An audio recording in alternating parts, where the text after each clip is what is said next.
Boom shakalaka, what is really going on with Bitcoin right now? Is this just another fake out or the start of something huge? Today's episode, I am sitting down with veteran trader Bill Noble, one of the sharpest minds in crypto, to break down the Fed, the market cycles, DeFi, Bitcoin, crypto, gold, the next 10x projects you don't want to miss.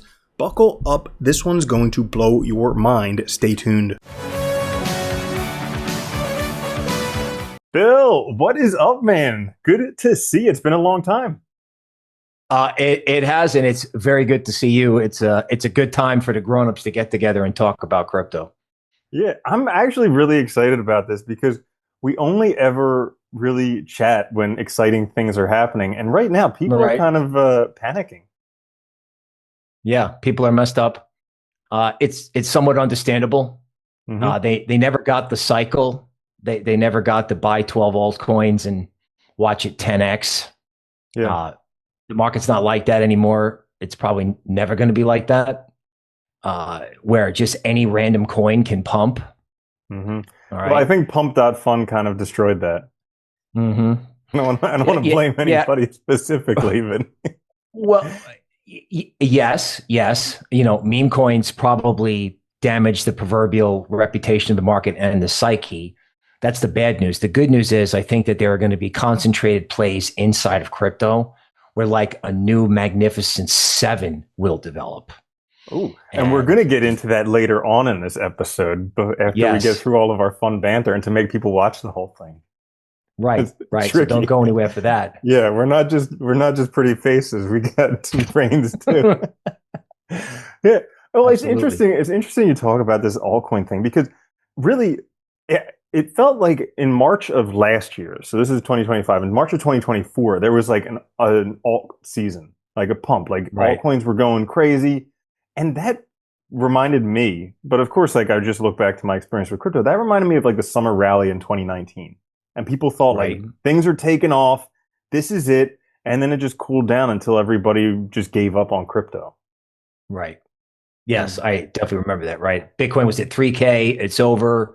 Bitcoin goes to 13K, you know, we're all going to make it, LFG, and then it goes back down. And then the real rally occurred, unfortunately, after everyone packed it in and there was nothing to talk about on crypto shows except poker and your beard. Do you know what I'm saying? Literally, that's how bad it was. Yeah, absolutely. I did have a big beard back at that time.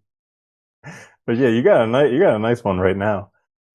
So what's going on aside from the panic, the speculation, because I want to talk about some charts and stuff later on, but I want to know your perspective because you have kind of like years of experience in markets and definitely a different perspective than I'm used to seeing. So I'd love to know what's going on. All right. So when you have the kind of panic wick that you had, that's very much reminiscent of 87, I think, in terms of the damage that got done to market maker P&L and people's psyche, right? We need the ability to buy and sell in crypto. There's no Fed, there's no treasury. So, you know, Binance had kind of a problem keeping it really simple. And, you know, a lot of big players who needed to buy and sell or have stocks executed, you know, that failed, right? Binance literally, their systems failed and huge losses have incurred. So if people are wondering, hey, what happened to October? What's going on? Maybe these guys are just basically selling any rally, trying to recoup losses. So if you're wondering what happened to your bags post-crash, that's it until the market kind of heals. That's over there. So then, I also am curious with that. Do you think also the slow progression of price action is due to the number of people trading on leverage? So like the shorts and the longs in crypto? Because it seems like every time the price goes up, it stops because all the longs get liquidated. Every time it goes down, the shorts get liquidated. And it's just like a kind of slow progression as opposed to the big, huge moves we used to see. Is that a reasonable explanation for part of it? It is absolutely a part of it, and it's under discussed. Everyone in cryptocurrency, except BlackRock, is a day trader, right? In other words, something like Chainlink should be at 100. But apparently, you know, every time Chainlink makes an announcement, everyone gets 200x long and then dumps it. right? So it just trades in this perpetual range. Look at Solana, right? Solana, I feel like Solana's been at 180 for 25 months. It has been. So yes, the day trader mentality, and this is the key point, has taught people to sell when it goes up, just like the day we're doing this recording, right? Now, that works 80% of the time, market's in a range, okay. But one day, it's not going to pay to sell when it goes up. And trends are made by kind of running over the day trading mentality. So traders have got the edge for now, but yeah, leverage day trading makes it hard for crypto to start a trend. There really has to be a catalyst, which we'll probably talk about at some point. Yeah, I feel like a lot of people are still trying to recoup their losses from day trading or leverage trading last cycle top. Like the people who got liquidated at the top, I feel like they're still waiting for the next buy, and they're still waiting for the next time when because like it was during the strong bull market, it was great because you could just go long and keep on winning until you don't, and then you just lose it all. And I feel like some of those people are still trying to recoup their losses instead of just realizing maybe another strategy is necessary this cycle. Yeah, I think people have been focused on trading, and now they're focused on trying to get it back, when the real focus is, what can I get long that's going to 10x or 20x, when the reasons why Satoshi wrote the white paper are live right there on your screen, on Bloomberg, on television, happening in real time. I think this has been lost in this levered liquidation nightmare and this, ensuing myopic, oh my God, I have to get this back on 50x leverage before my wife finds out. You know what I'm saying? Like that. Yeah. There are much bigger things that are literally happening that are not on radar. And I understand it's hard to focus on it because everyone is scarred by, oh, here we go. And then boom, here we go. And then boom. Right. Yeah. I think we're starting to see some hints. Like if you take a look right now, gold is ripping, like completely ripping. And that's just like, when people, at least part of the story would be when people don't really trust banks as much, they want the precious metals and things like that. And so we're seeing that. But also there's another interesting correlation with gold is that Bitcoin really doesn't do anything until after gold has peaked. So as long as gold keeps ripping and people are still scared of whatever and going into gold, it may push off. Like we may not have these 4-year cycles anymore. It may not be related to the halving anymore. Yeah, I think the cycle that people need to start thinking about is the cycle or the credit cycle, where legacy every 10 or 15 years has this men behaving badly incident where, there's too much high risk lending. Right. That's the cycle, right? We're at the end of what we call the credit cycle, which means bad loans have been made. Banks have got serious issues. There's an investment bank that could be the next Lehman. You're absolutely right. Gold is going up because when the government shut down, we call the government Uncle Sugar. All those dollars that they would normally be spending, they're not in the system. And people are not lending to each other. And, sophisticated players look at that and go, oh, heck no, I'm buying gold. And of course, there are other factors that drive gold's price, and we don't have to get into that. Bitcoin doesn't go up until gold tops, because whatever people are afraid of, whatever makes them buy gold, eventually brings in the Fed and the Treasury with liquidity. And that's when Bitcoin and alts and, Web3 comes back. Yeah, so we have kind of a little bit of fear setting in. We have this stuff with Binance that you were talking about. What else is going on in the global scale of things? Well, I think you can put your X-Files hat on, if anybody remembers that TV show when it comes to players. Who's Scully? Right. Well, I don't think I qualify as Scully, but we can talk. Okay, fine. I'll be Scully. I don't know.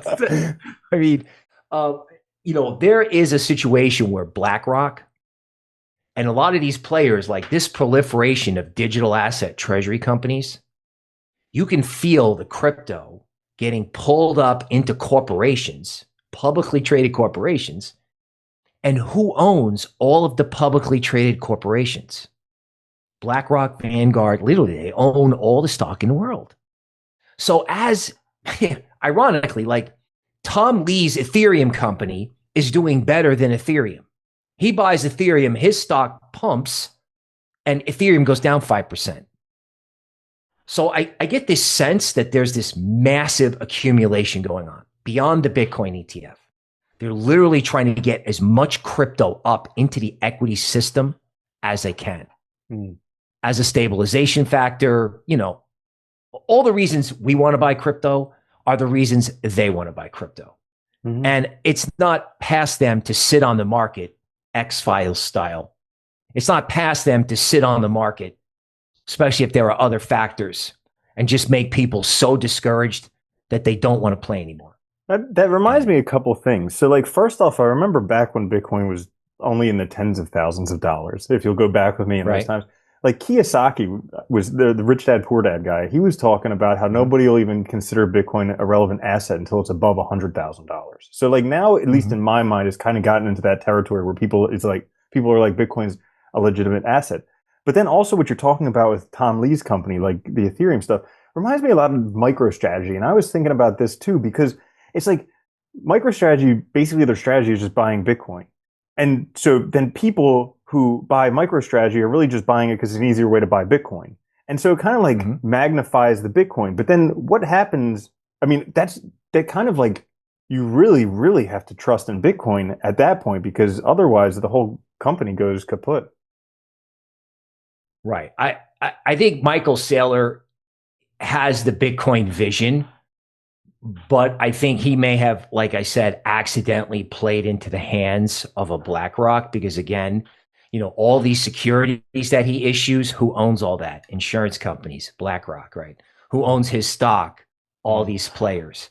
And, you know, not now, but later, you know, there could be kind of a game of like, hey, come be a digital asset treasury company. And then if there was ever a real problem, say with equities or an everything crash, like maybe next year, well, what happens if these digital asset treasury companies fail? Like, who gets all that crypto?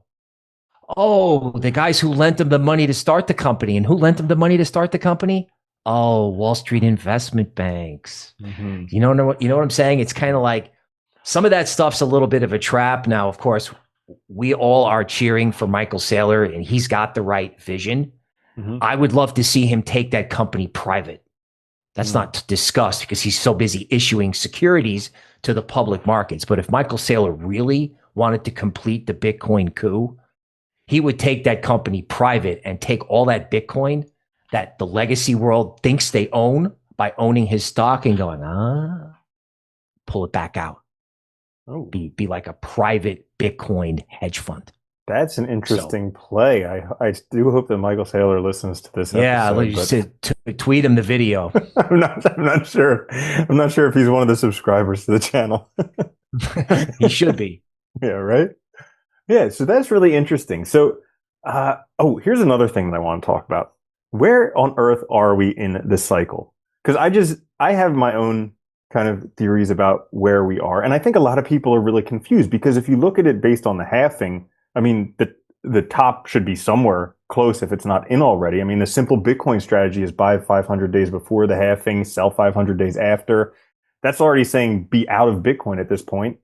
I mean, maybe if we're looking for a Q4 this year, it might do something. But then if you look at any of the other indicators like the Pi Cycle top or MVRV Z-score or CBI.info, all these are saying like nowhere even near, like a cycle top hasn't even started yet. So it's very confusing. What's your take? Okay, so saw your work, love that, about the statistics. I think the cycle ended with the Solana meme coin top. So when you had that Solana rush in early 2024, you know, when Solana went from 10 to 200 and took the meme coins with it, that was the cycle top. Wow. And we've actually been in winter sans the election pump ever since, because the tech part of crypto has never rallied. Like, it pumped when the market pumped, But basically everything has been in winter that I think is of value except Bitcoin. I mean, again, everyone's like, oh, Ethereum's at 4,000. People have a very short memory. Ethereum was at 1,300. That's like 2017 level, right? Yeah. So we've been in winter, I think, since the Solana meme coin top, and we're literally just sitting around waiting for Satoshi's vision to come to the forefront and actually start the cycle. Yeah. Yeah, there's definitely not the frothiness. Like the only frothiness I felt, and definitely the frothiness of the March 2024 was not nearly as high as the frothiness of 2021. But like, yeah, it really was only starting to get there. And every now and again, I start to hear things. Like the other day, I was out somewhere and I was talking with someone, and I asked him what he did, and he said he's a remote worker. And I said, oh, cool. Right. Are you like a web developer or something like that? And he's like, no, I trade cryptocurrency. And I was like, oh no. Oh no. Oh no. Somebody said the other day that the biggest demand for crypto content is on Facebook. I was like, please stop it. Wow. Please stop it. How about that? Right. Maybe I should start posting on Facebook. Yeah, I said the same thing. And then I'm like, oh my God, are people coming in? Are people coming in late, and are they going to be disappointed if they have to wait? I don't want to get too deep into that, but I also think that if there's a cycle top to talk about, it's in these crypto related equities, right? Or highly speculative equities. I mean, you've had stuff on Robinhood 10x. Alt season was in stunks.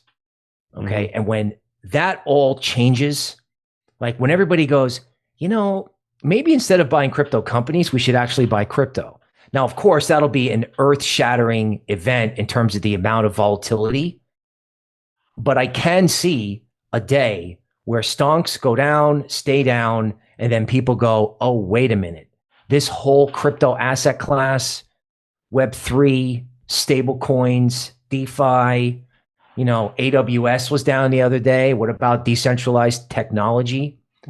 Can turn around and take off. Yeah. You're just going to have to you're going to have the fortitude to deal with it, because crypto equities are out of control, I think. Yeah. It is one of those things where it is just, I feel like we're in a waiting game right now. If anything happens, it's just a waiting game, because any of these top indicators say we're not at a top, but they also say we're not at a bottom. We're just kind of like somewhere stuck in the middle, not sure whether we're going up or down. And it reminds me of, I remember sometime around that 2024 altcoin peak, where someone posted something on Twitter. It was like the picture of the train, I think in India or somewhere, where there's like tons of people hanging on the train. Like the train is full. There's people hanging on the sides and on the top and everything. And he's like, the only way this is going back up is once everybody gets off. And I have a feeling it's still just waiting for that, because we're still seeing every pump, everybody's going long, and every time it goes down, everybody's going short. And until everybody gets liquidated or something, it just seems like we're kind of just keep going sideways. Yeah. And I think your metrics are telling a subtle story that every single indicator that you've used in the past to analyze crypto may not work going forward. It's called alpha decay. Right. And this is true in TA. I went through this multiple times where, sometimes you just have to completely retool everything you're doing, because the nature of the market changed. Stocks changed when the Fed printed money. Right. And if there's a decoupling, like my colleague Toby says, she's been saying it for 2 years, meaning, yes, Bitcoin behaves like NASDAQ for now. Right. NASDAQ's going up, Bitcoin's going down. That can go in the other direction. And can you imagine the FOMO? Because it happened for 3 days in April. Can you imagine the FOMO if stocks went down and stayed down and Bitcoin actually started to go up? People would figure out very quickly Bitcoin's digital gold, right? Or Bitcoin is different than stocks. That can happen like that. That's what you wait for, I think.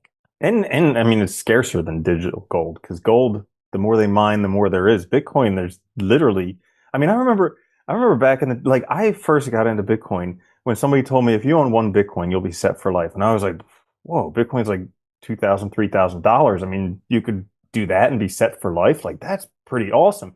And now people are saying you own zero point 0.1 Bitcoin or 0.01 Bitcoin and you'll be set for life, or that's the new American dream. And I'm just like, man, things change in 8 years.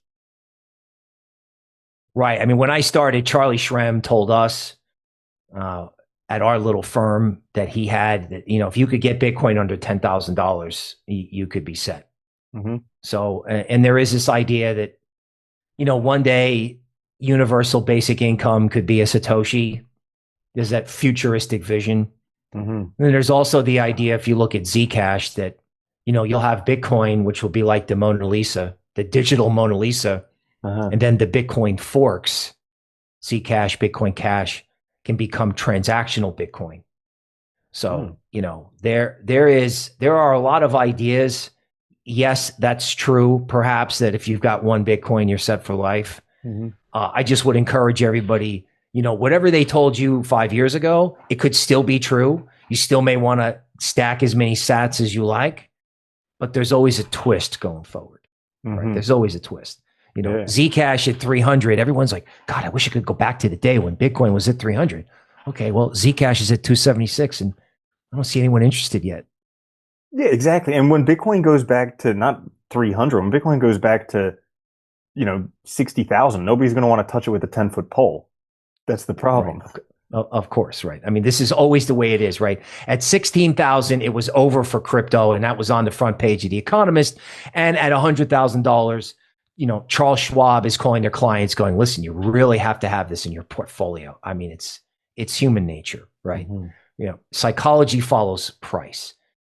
However, I think if you look at what's going on in legacy, the case for Bitcoin is very clear. The case for DeFi is very clear. Colleague is big on that. Mm-hmm. So, synthetics popped. Everyone's talking about what's not working in crypto, and that's a long list. Mm-hmm. But if you look at what's going on in legacy and then look at what is working in crypto, there's a lot of hope there. There's a leadership message, which is, very much like legacy, right? You have leadership sectors. Yeah. So I want to get into some of these ideas for things that people should take a look at going forward. Okay. Yeah. So let's start talking about that. All right. Oh, but before we do, okay. How can people find you? Where should they look? Okay, well, thank you for that. It's at Crypto Noble on YouTube. That's all one word. Mm-hmm. So that's the YouTube handle. We've got memberships. That's where I've got the Solana Psychic, where we do our little podcast. Patreon is Unhinged Crypto and Crypto_Noble on Twitter. Awesome. Because, I mean, you definitely bring many years of perspective and a lot of really interesting information. I mean, definitely you have your finger to the pulse in terms of traditional markets a lot more than I do. So I would encourage everyone to go check out all of your, places. Another thing. Research offerings. There we go. Yeah. Pinky's up, right? Right. Absolutely. Yeah. Another thing that I was thinking of was, so like, at least the way that I see it is everybody comes, or not everybody, but clearly generalizations are always correct, but a lot of people come to crypto because they want fast money. Like they hear these stories. Like I remember when XRP finally recovered and it went mm-hmm. from, I forget the exact numbers, but it went from its lows to pretty much its high, and it finally recovered. And literally the day it hit its high, somebody was saying to me, oh man, like I wish I was in that. Like, do you think if I buy now, it'll go up even more? And I was just like, I don't give financial advice. I have no freaking idea.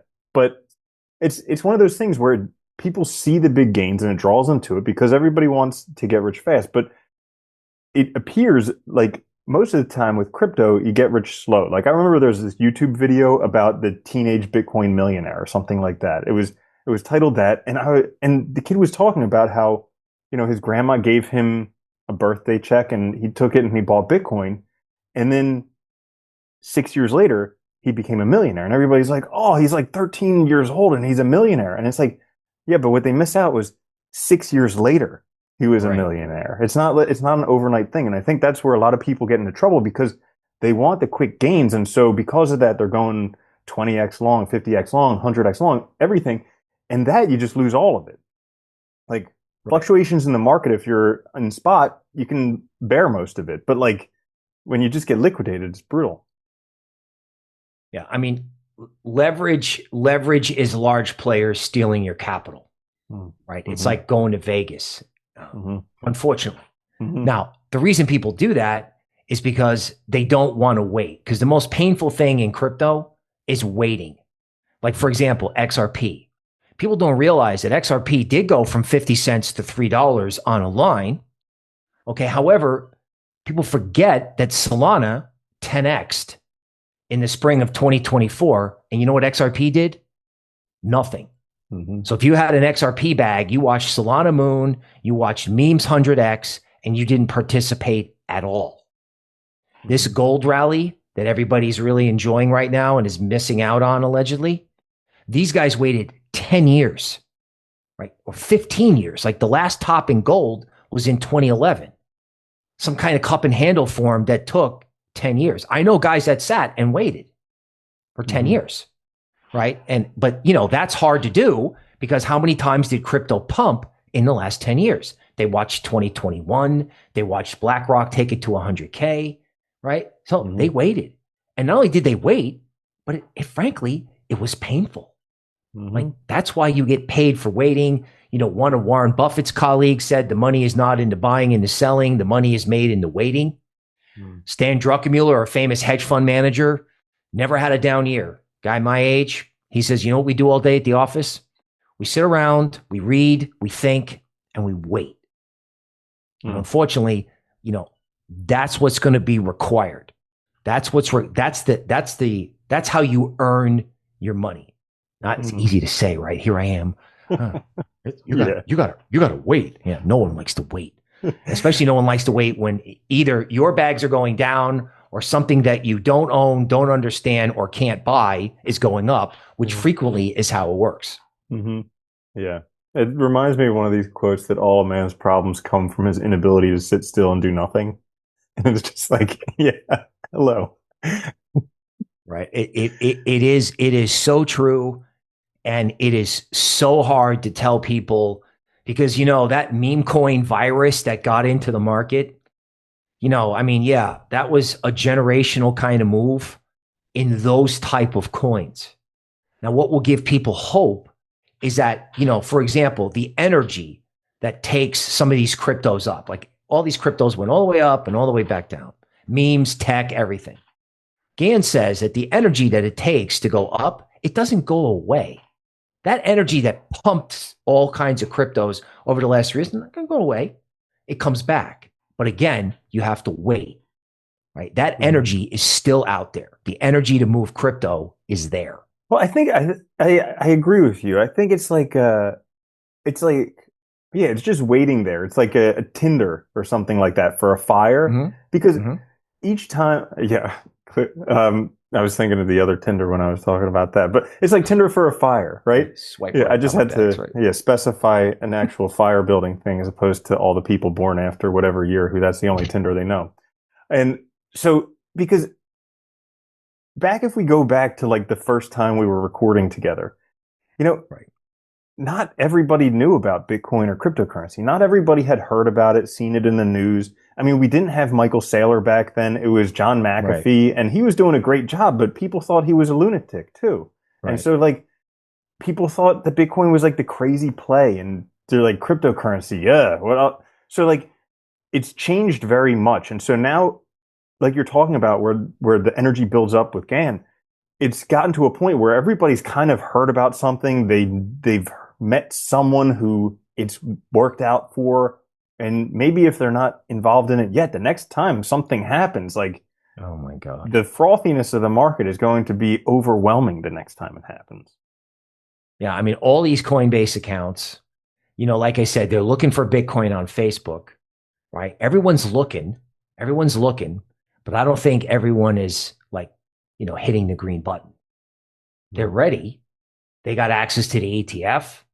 You know what I'm saying? Like normies have got access. Now, you know, like say when Toby hangs out with her friends, they all say, well, crypto is interesting and I'd love to hear more about it, but I'm doing just fine in NVIDIA. Mm-hmm. Right. And sometimes I don't understand crypto. And Toby's always like, do you understand what drives NVIDIA's stock, the earnings? They're like, no. So the gold rally is a very big educational point for crypto. It's even better than Michael Saylor and, the John McAfee's and all these people who told you over and over. Mm-hmm. But when normies go to hit the green button, and when normies who have been getting beat up at the cash register at Costco now for 5 years, mm-hmm. they are going to hit the green button fast. Mm-hmm. Right. And that's what the crowd that's getting liquidated doesn't understand. They'll see the first leg of that move and they'll fade it. Right. And then the normies will just keep coming. Right. And the people like the Black Rocks that engineered the suppression to try to get as much crypto as they can. Once they get all the crypto that they can, you know what they're going to do? They're going to start pushing it. Mm-hmm. Right. So you can have all the king's horses and all the king's men buying this market at the same time. Oh, and by the way, again, there's a problem with the banks. It's out there. Mm-hmm. Right. And the Fed has got to come in. They're out of emergency money. Really? So some sort of printing is going to have to occur. It's going to happen. And the rates, we didn't talk about those yet because people are talking about rates need to be lowered. What is that? How does that play into this, if that's even going to happen? Okay. Well, so everyone on crypto Twitter is now a macro expert. I think when mm-hmm. we first got started, macro was a very odd thing to bring into crypto, and now everyone on Twitter is. When we got started, there wasn't even a crypto Twitter. I mean, like it emerged, and right. Now I look at everybody on there, and I'm like, man, they're all macro geniuses, and I'm this moron who's just reading other people's accounts to try and catch up. It's amazing. Whatever, first they're an expert on tariffs, then it's money supply. Okay, so are interest rates too high? Yes. However, what really drives the economy and interest rates is how much money Uncle Sugar spends versus what he takes in. They call it fiscal dominance. Okay. So the Fed can cut rates or not cut rates, and everybody in crypto goes, okay, they're going to cut rates and my bags are going to go up. No. Okay. The Fed, when they work underneath the surface, when they have to support the system, when they have to put what I would call high powered money in the system, it's kind of like an invisible thing, but that's what pumped the market in 2024, right? Fed wanted to give the outgoing administration one last Merry Christmas, literally. Started in October. This time when the Fed puts high-powered money in the system, they're going to really mean business because you cannot have banks going out of business. You can't do that anymore because you have a giant stock market bubble sitting on top of this whole thing. It's like 2008 and 2000 put together, right? So it's like a bank problem and a stock market problem.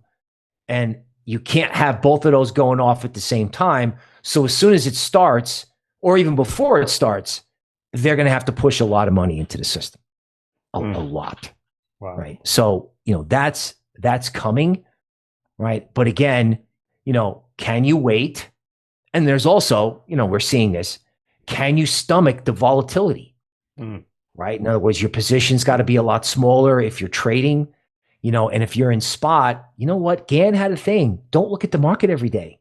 Love the crypto, love style. Hey, October may not be as good as you think. Log off. Back in 2 weeks. Hey, how about this October? Right? I wish I had done that. So that I think is the Fed. It's about high powered money. Yeah, absolutely. So what can people look forward to coming up? What type of trades should they keep an eye out for? What narratives might be coming up? I mean, what do you think the future holds? Okay, well, I hinted at it earlier. Privacy. In other words, I own a McAfee related privacy coin where they brought John McAfee back as a chatbot. Freaked out Twitter. Their tokenomics are going to change. They're doing a huge privacy airdrop. That aside, dude, Zcash, right? Zcash is not purely private, but they've upgraded the network. They're in a cross-chain thing with ThorSwap. I mean, dude, Skynet is out there. You know what I'm saying? Like robots, Skynet, Amazon talking about replacing 600,000 jobs. This is happening, right? I mean, you're literally going to wake up one day and all the toys in the bedroom are going to start walking around on their own, literally. Yeah. So you are going to need privacy. That's not going to be this like fringe thing. It's going to be real. And you know that because they went after Zcash and after Dash, right? Like baby Bitcoins, right? They weren't caught in the leverage disaster. You couldn't even trade Zcash frequently levered. Everyone was adding it after it went up. So my colleague and I both agree, you brought up McAfee. Listen, the privacy narrative is epic. And then if you look at just like decentralized AI, right? I mean, OpenAI is for every dollar they make, they have to spend $3 to get it. They got to spend $3 to make $1. That doesn't sound like great economics. Yeah, that's a very interesting model that these boys have, and they're going to throw $1 trillion at the data centers. And I don't think there's anything wrong with that. People think that there's something that's a bubble, the spending. It isn't really. They're just building infrastructure. But the thing is, for the humanity's sake, you're going to need decentralized solutions to everything. So follow the leadership, right? Leaders and things people don't know or don't understand or don't like in every big bull market. Those are the things that start moving first, right? So Zcash is telling you that Monero is going to go eventually. Roger Ver is going to be somehow exonerated or settled. And he's the Michael Saylor of Bitcoin Cash. Transactional Bitcoin, right? Normies will hit Coinbase and go, wow, Bitcoin's 100,000, but look, I can get 2 Bitcoin Cash for $1,000. That's the way they think. Yeah. And that's usable. Okay. So, and XRP is in there, fast money. People don't realize it. Everyone's like, well, XRP is centralized.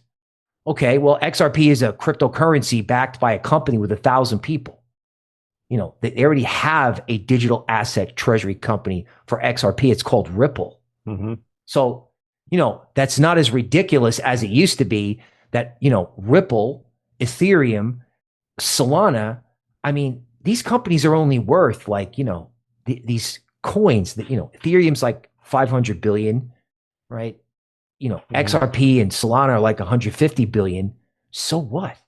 You got 7 stocks in equities worth over 3 trillion. NVIDIA's 4.5 trillion, and their CEO can't stop selling the stock. Every week it's published. They can't stop selling. So, what's there for next year?